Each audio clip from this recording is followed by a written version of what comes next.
Hello, beautiful people of the internet world. Welcome back to another episode of Cassar Industries. I hope you're all doing well. Hope you haven't missed me too much. I'm sure you haven't, because I sure as heck have not missed you guys. Maybe a little bit, but I was too busy having fun on holidays. I took almost 4 weeks off and was one of the best breaks I've ever had. Really rejuvenated now and straight back into it, ready to hit the ground running. Hey Dave. Yeah?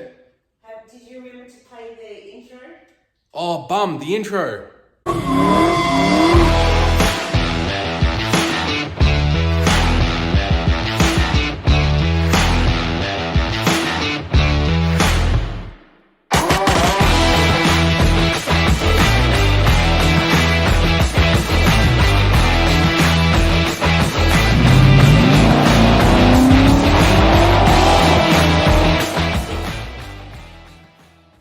Rightio, now that that's out of the way, we're going to do something a little bit more sort of simplish today, but something that 2 people have asked for in a previous video.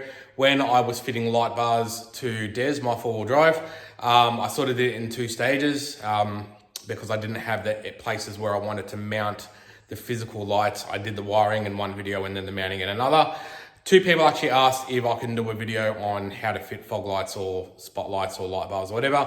So that's what this video is all about. Even though I released those other videos over 12 months ago, that's what this is about. So today we're going to fit some Stedi spotlights to this customer's Ford Ranger. So I'll show you what we're doing. So basically what we're going to be doing is fitting a couple of Stedi spotlights to the bull bar of this thing.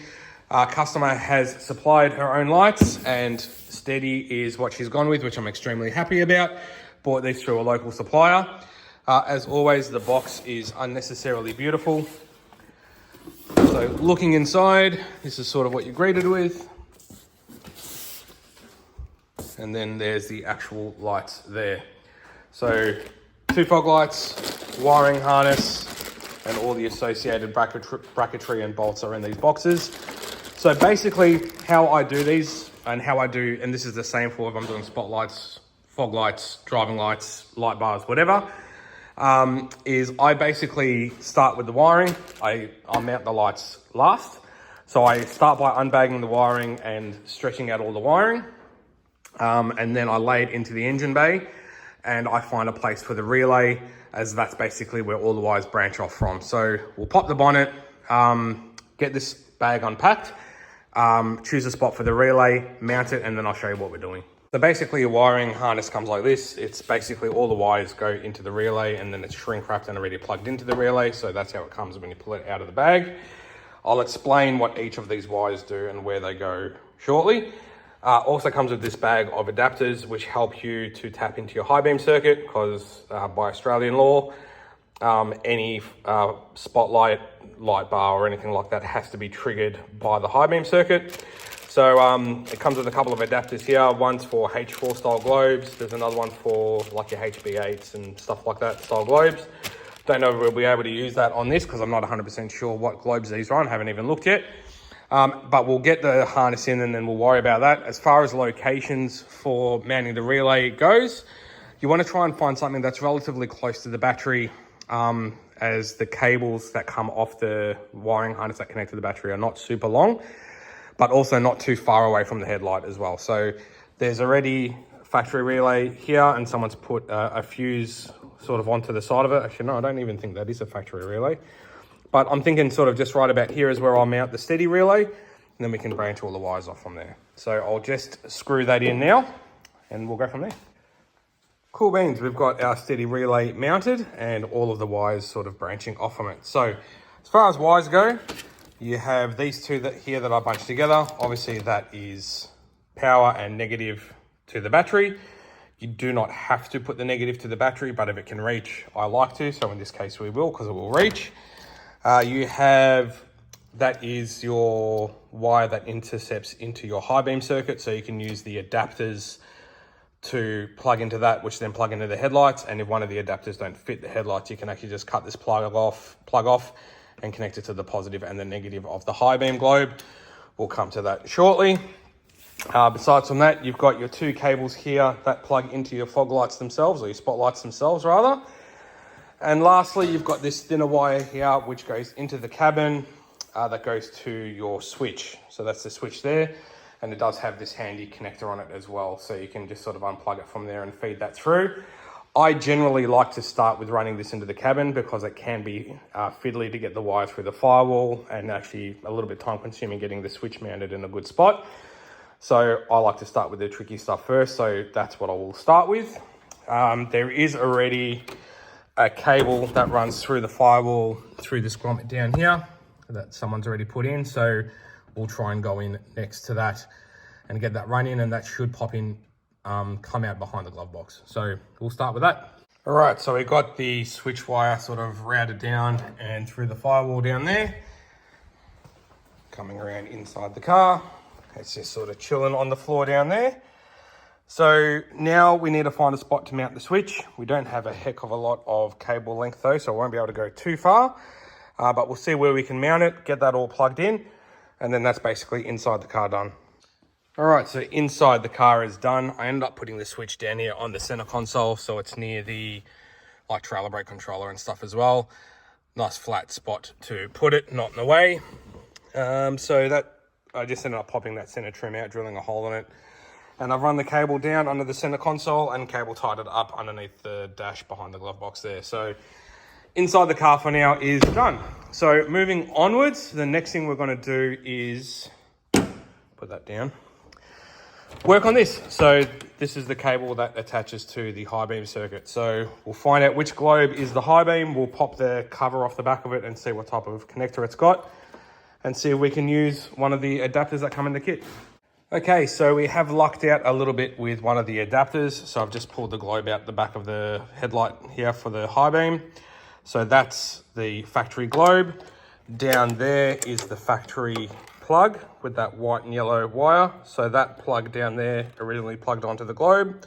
So you literally unplug the plug, the connector from the adapter goes onto that. The other end of the adapter goes back onto the globe, and then it T-pieces off to this 2-pin connector here, which then plugs into the main harness here, which goes back to the relay. So we'll get all this back together and I'll show you what it looks like when that side of things is done.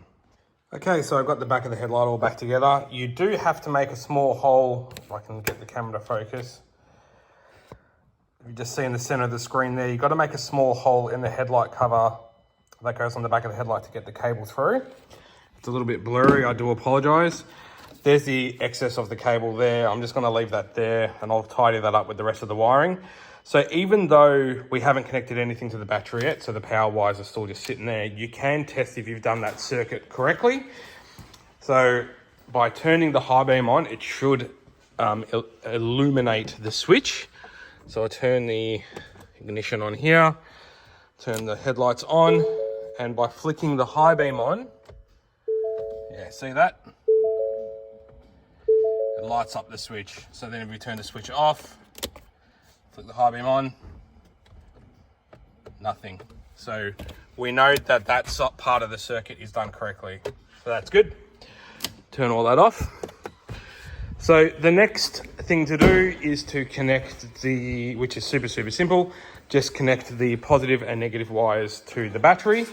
Once that's done, we can tidy up all the excess wiring in here, cable tied out the way, and then run these wires for the actual fog lights, spotlights themselves. I keep calling them fog lights. We can run them out through the grille and sort of position them where the lights themselves are going to go. So we'll connect that to the battery, tidy up the wiring, and run those cables. Alrighty, wiring side of things is done. So that's all sort of cable tied up. I still want to neaten up the power cable a little bit, but I've run the cables for the spotlights themselves through to the front. So now we'll go about setting up the brackets and for the spotlights and the spotlights themselves, getting them mounted, and then we can get them all plugged in and stuff like that. So we'll go through and sort out, get the lights out and the brackets, and yeah, just basically figure out what we're gonna do. All right, fast forward about 20 minutes or so. I've got the brackets installed onto the pull bar for the spotlights themselves. So there was already an existing hole for the center bolt here. Probably would have been okay just to use the one bolt, but they can pivot if you just use one bolt. So I ended up drilling a second hole and on both sides, on the outers, and yeah, around a second bolt. They do come with these rubber pads that sit underneath the spotlight brackets. Do use them. I see time and time again that people don't use them, and it just stops things from twisting around. Also, when you put the spotlights in themselves, there is little rubber pads that sit in the sides between the lights and the brackets, which are these ones. Make sure you run them as well. So we'll go through now and get the lights themselves bolted into the brackets, get everything plugged in, and yeah, we're nearly there. All right, got the lights themselves mounted to the brackets. Just sort of eyeballed the height of them. Obviously still got the covers on, but I'll run all the rest of the wires, plug everything in, tidy up the excess wiring, put the cover back on, and then we'll have a look, see what it looks like. That's it, guys. Thank you so much for watching. I know it was a bit more of a basic video, but something that I was doing, so I thought might as well film it. Doesn't take too long, able to complete this job in just under 3 hours. That's with stopping to film and stuff around and take calls and stuff. If you want to see more content like this, please remember to like and subscribe. It was good to see you all again and look forward to seeing you in the next video. Until then, take care of yourselves and each other.